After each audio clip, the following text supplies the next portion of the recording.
Brought to you by Agilus Diagnostics.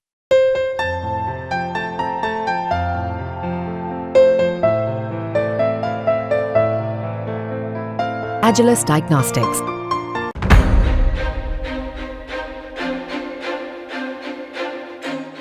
ये तस्वीरें दिल्ली के राजेंद्र नगर की हैं, जहां राव आईएएस कोचिंग सेंटर में ऐसा खौफनाक हादसा हुआ जिससे कोहराम मच गया। आईएएस बनने के सपने को लेकर दिल्ली आए 3 छात्रों की बेसमेंट में भरे पानी में डूबने से जान चली गई। अचानक कैसे हो गया इतना बड़ा हादसा और अब तक इस पर क्या कार्रवाई हुई और क्या सियासत हो रही है, ये सब हम आपको इस रिपोर्ट में बताने जा रहे हैं। दिल्ली के ओल्ड राजेंद्र नगर जहां शनिवार शाम हादसा हुआ, वहां ग्राउंड जीरो पर जब हमारे रिपोर्टर्स पहुंचे तो वहां मौजूद चश्मदीदों ने पूरी कहानी बता दी। ऐसे क्या हुआ था यहाँ पर? सर हम लाइब्रेरी में बैठे थे, मतलब 25-35 छात्र थे। 7 बजे लाइब्रेरी बंद होती है तो लाइब्रेरी कहता है लाइब्रेरी खाली करो। और जैसे हम गेट की तरफ गए तो वहां से इतने तेज से प्रेशर आ रहा था तो हम भाग रहे थे, और जब तक हम लाइब्रेरी खाली कर रहे थे तब तक यहाँ तक पानी आ चुका था।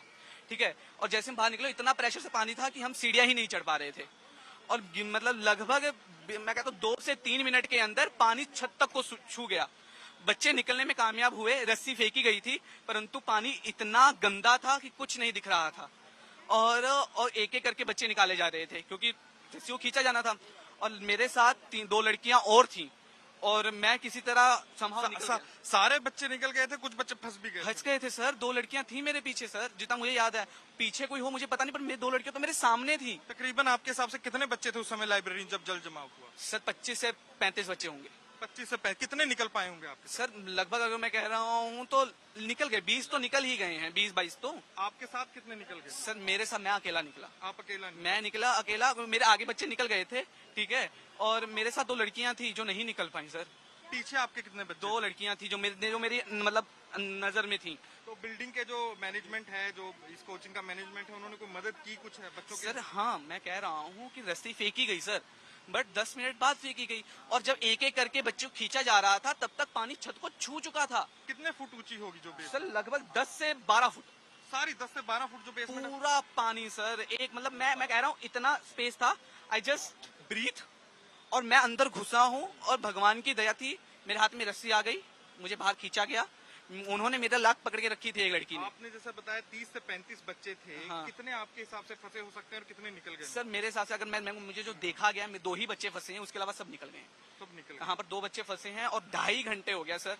2.5 का अब तो 7 बजे की बात है ना सर। ये दोनों लड़कियां बताई जा रही? दोनों ही लड़कियां जो मेरे आपके पीछे थी? जो मेरे पीछे थी। एक को तो मैं बहुत अच्छे से जानता हूँ, दूसरे का मुझे पता नहीं। तो सही, जैसे आपने सुना कि 2 लड़कियां बता रहे हैं इधर के जो स्थानीय बच्चे थे जो अंदर पढ़ रहे थे लाइब्रेरी में। आप दिए तो स्टेटमेंट दे तो दिए। और आपको और सुबह कब कितने बजे आप लाइब्रेरी गए थे? क्या था आपका सारा? सर लाइब्रेरी तो 2:30 बजे क्लास खत्म हुई तो 3 बजे लाइब्रेरी गए थे, कोई खाना पीना खाने के बाद। 3 से उसके बाद फिर बाहर गए थे तो 5:30 बजे फिर आ गए थे। तो पहले भी यहाँ बारिश पड़ती है, पहले भी जल जमाव होता कभी? हाँ, पहले भी जल जमाव हुआ है। कहूंगा कि इस समय मैं ओल्ड राजेंद्र नगर खड़ा हूँ, जहाँ आज शाम को देखा गया कि एक बड़ा हादसा होता है। यहाँ पर आप देख सकते हैं कि एक प्राइवेट कोचिंग सेंटर की जो लाइब्रेरी थी, जो बेसमेंट में चल रही थी, भारी बारिश के बाद जल जमाव की स्थिति हो जाती है यहाँ सड़क पर, जिसके बाद जो पानी है अंदर लाइब्रेरी बेसमेंट में चला जाता है, जिसके कारण यहाँ पर 3 बच्चों की मौत हो गई। तकरीबन 4 से 5 घंटे लंबा ये जो रेस्क्यू ऑपरेशन था जो चला है, जिसमें 2 लड़कियां जो यूपीएससी के एस्पिरेंट थी, पहले उनकी बॉडीज रिकवर की जाती है। और अभी मैं आपको तस्वीरों में दिखाना चाहूंगा, आप देख सकते हैं कि यही वही प्राइवेट इंस्टीट्यूट है जहां पर आप देख सकते हैं कि एम्बुलेंस खड़ी है और जो तीसरी बॉडी बताया जा रहा है एक लड़के की है, उसको रिकवर किया गया। आप देख सकते हैं कि लाइफ जैकेट्स के साथ जो एनडीआरएफ के जवान है, लाइफ राफ्ट हो उसके साथ अंदर गए हैं। अभी कुछ देर पहले स्ट्रेचर भी अंदर गया था, तो बॉडी को यहां से रखकर अस्पताल लेके जाया जाएगा। वहीं आप तस्वीरों में देख सकते हैं कि अभी भी जो पानी निकालने की जद्दोजहद है वो जारी है। 4 घंटे से ऊपर बीत चुके हैं। पहले देखा गया कि छोटी मोटर्स लाई गई, फिर बड़ी मोटर्स लाई गई, बड़ी पाइप्स लाई गई, और वहीं आप पानी का बहाव देख सकते हैं वो कितना तेज है। पानी का बहाव कितना तेज है, यहीं से आप समझ गए होंगे कि अंदर जो जल जमाव की स्थिति है वो कैसी हो गई है। वहीं आप देख सकते हैं कि दिल्ली पुलिस हो, एनडीआरएफ हो, फायर ब्रिगेड हो और भी जो अन्य सिविक बॉडीज है यहाँ पर रेस्क्यू ऑपरेशन चला रही है। तीसरी बॉडी जो बताया जा रहा है एक मेल यूपीएससी एस्पिरेंट की है, वो निकाल ली गई और आप देख सकते हैं कि एम्बुलेंस पे रखकर उसको लेके जाया जा रहा है। यहाँ पर बहुत सारे विद्यार्थी इकट्ठे हो गए हैं। विद्यार्थियों में गुस्सा भी है, नाराजगी भी है, रोष भी है।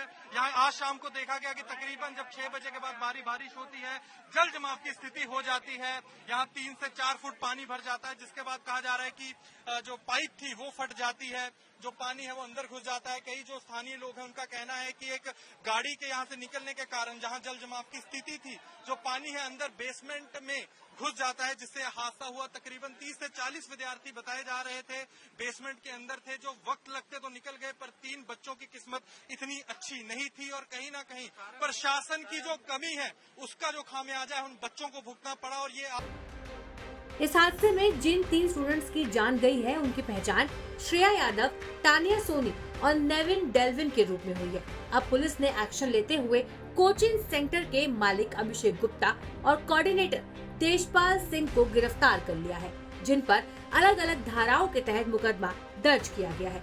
हादसे के बाद से कोचिंग सेंटर के बाहर छात्रों का विरोध प्रदर्शन जारी है। छात्र एमसीटी और कोचिंग सेंटर के खिलाफ नारेबाजी कर रहे हैं। प्रदर्शनकारी छात्रों का कहना है कि एमसीटी ने कहा है कि ये आपदा है, लेकिन ये पूरी तरह से लापरवाही है। न्यूज़ तक।